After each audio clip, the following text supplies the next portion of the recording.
नमस्कार दोस्तों, हमारे चैनल ए बी क्लासेस में आपका स्वागत है। आज का सब्जेक्ट है मेट्रोलॉजी एंड मेजरमेंट, जिसका एक चैप्टर है लीनियर मेजरमेंट। उसके एक टॉपिक को आज मैं समझाने वाला हूं, जिसका नाम है कैलिपर। यदि आप कैलिपर के टाइप्स को, उनकी वर्किंग को एंड कंस्ट्रक्शन को ये सब समझना चाहते हैं तो वीडियो पूरा देखें। जो भी मैं समझा रहा हूं उसको ध्यान से सुने। अब मैं स्टार्ट कर रहा हूं आज का वीडियो, जिसमें सबसे पहले यहाँ पर जो डेफिनेशन लिखी हुई है इसको एक्सप्लेन कर रहा हूं। जो कैलिपर होता है उसको डिफाइन किया जाता है उनके उपयोग के आधार पर। तो इनके उपयोग के आधार पर कैसे डिफाइन किया जाता है, ध्यान से सुने। कैलिपर का उपयोग किया जाता है किसी ऑब्जेक्ट की डायमेंशन को ट्रांसफर करने के लिए किसी स्केल पर या माइक्रोमीटर पर। समझ में आया? कैलिपर का उपयोग किया जाता है किसी ऑब्जेक्ट की डायमेंशन को ट्रांसफर करने के लिए किसी स्केल या माइक्रोमीटर पर। अब दिमाग में क्वेश्चन यह आता है कि ये ट्रांसफर का मतलब क्या होता है। तो जैसा कि हम पहले भी पढ़ा चुके, जो कैलिपर इंस्ट्रूमेंट होता है वह नॉन ग्रेजुएटेड इंस्ट्रूमेंट होता है।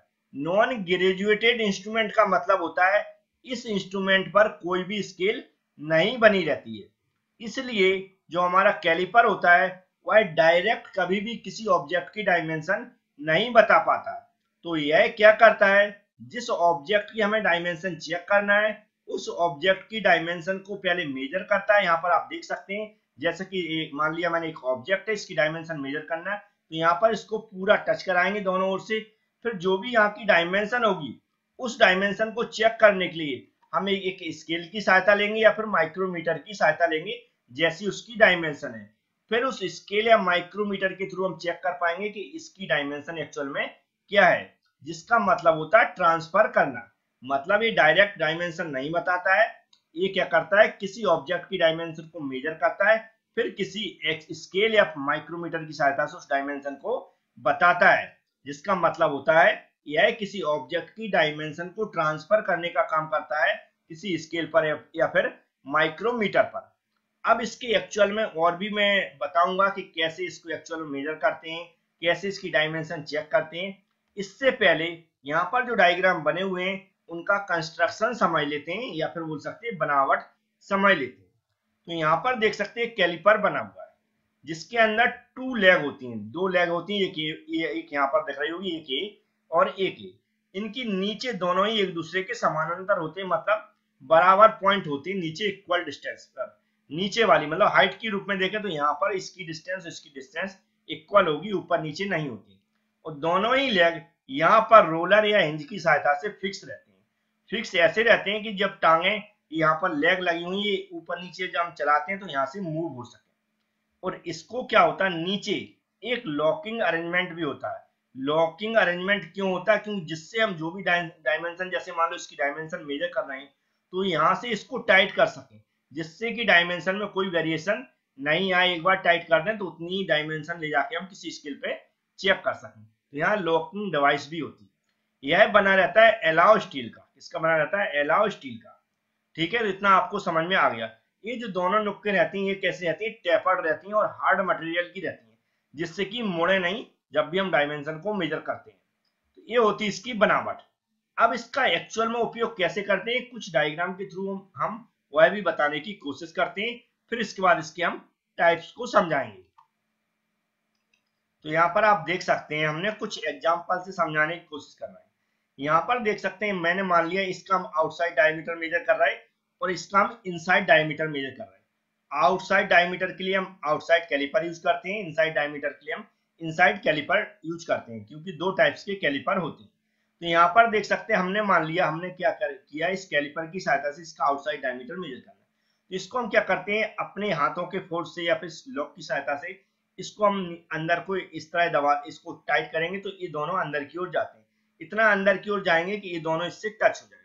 और जिसको एक्सपीरियंस होता है, जो इसको चलाता रहता है, उसको फील हो जाता है कि अब एक्चुअल में टच हो गया। और ये एक्सपीरियंस से आता है। जब दोनों ओर सही फिक्स टच हो जाता है तो हम इसको, इस लॉक को यहाँ पर क्या कर देंगे, टाइट कर देंगे। टाइट करने के बाद क्या करेंगे, इसको ले जाकर हम क्या करते हैं, यहाँ पर एक रूलर स्केल बनी हुई है जैसा कि जो भी इसकी डायमेंशन होगी हम इस पे इसको यहाँ पर जिस तरह यहाँ पर रखा हुआ है इस तरह रखकर चेक करते हैं कि कितनी डायमेंशन। इसी तरह इनसाइड डायमीटर, मान लो इसका अंदर का डायमीटर मेजर करना है, तो ये आपको दिख रहा है इसकी मुड़ी हुई नुक रहती दोनों बाहर की ओर।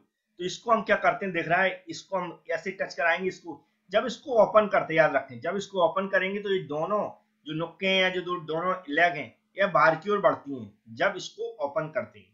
तो ये जैसे ही इन दोनों दीवारों से टकरा जाएंगी, जो भी इसमें जो भी यहाँ पर डिवाइस है उससे टकरा जाएंगी, तो हमें फील हो जाएगा कि दोनों टकरा गई। फिर इसको ले जाकर हम क्या करेंगे, किसी स्केल की सहायता से इसको मेजर कर लेंगे या देख लेंगे। समझ में आया? अब हम करते हैं इसके टाइप्स की बात।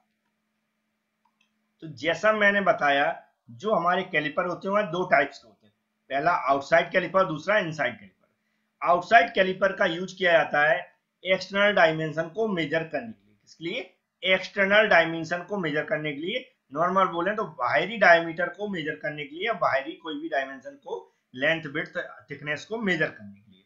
ठीक है, यहाँ पर आप देख सकते हैं जो आउटसाइड कैलिपर है वह दो टाइप्स के होते हैं। एक होता है जो ज्वाइंट टाइप आउटसाइड कैलिपर, और दूसरा होता है स्प्रिंग टाइप आउटसाइड कैलिपर।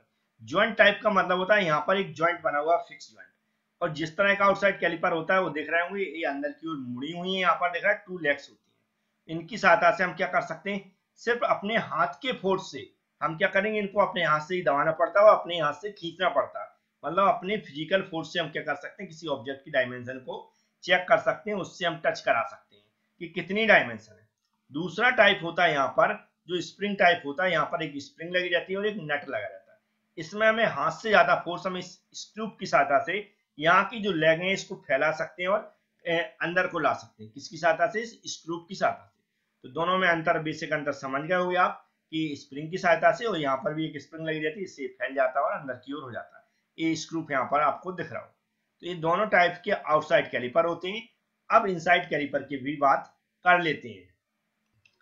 सामने आपको दिख रहा है एक इनसाइड कैलिपर, जो कि इसका दूसरा टाइप है। ये भी दो टाइप्स के होते हैं, जैसा कि उसमें बताया, एक जॉइंट टाइप होता है, यहाँ पर जॉइंट होता है जिसको क्या करना पड़ता है, अपने हाथ से इसको आगे पीछे बढ़ाना पड़ता है अपने हाथ के प्रेशर से। अब इसकी बनावट देखें तो इसकी जो लेग होती है यहाँ पर बाहर की तरफ मुड़ी हुई रहती है। क्या होती है? लेग बाहर की तरफ मुड़ी हुई रहती है। ये जब भी हम मेजर करते हैं, ए नोक और ए नोक क्या होना, टकराना चाहिए, दोनों फिक्स। ये क्या होता है, हमारे एक्सपीरियंस के आधार पर आता है, क्योंकि हम किसी ऑब्जेक्ट के जब अंदर डालते हैं इसको, इंटरनल डायमीटर या इंटरनल डायमेंशन चेक करते हैं, तो क्या करते हैं, जब इसको बाहर की ओर बढ़ाते हैं तो दोनों ओर टच करने लगता है। वह हमें फील होता है कि टच हो गया। जब हम इसकी डायमेंशन को फिर चेक करते हैं एक्चुअल में कितनी है, किसी स्केल की सहायता से। ये दूसरा टाइप होता है, हमने बोला जैसे कि नट और स्प्रिंग की सहायता से। तो वह उसमें क्या होता है, इसमें हम अपने हाथों से फोर्स कम लगाते हैं, इसको बाहर खिसकाने के लिए या अंदर लाने के लिए इस स्क्रू को ढीला और टाइट करते हैं। ये दो टाइप्स की कैलिपर्स थे, और कैलिपर्स क्या होता है, कैसे इसके डायग्राम होते हैं, मैंने समझाने की कोशिश की। यदि आपको वीडियो पसंद आता तो लाइक करें, शेयर करें, अपने फ्रेंड्स को बताएं। Thank you friends.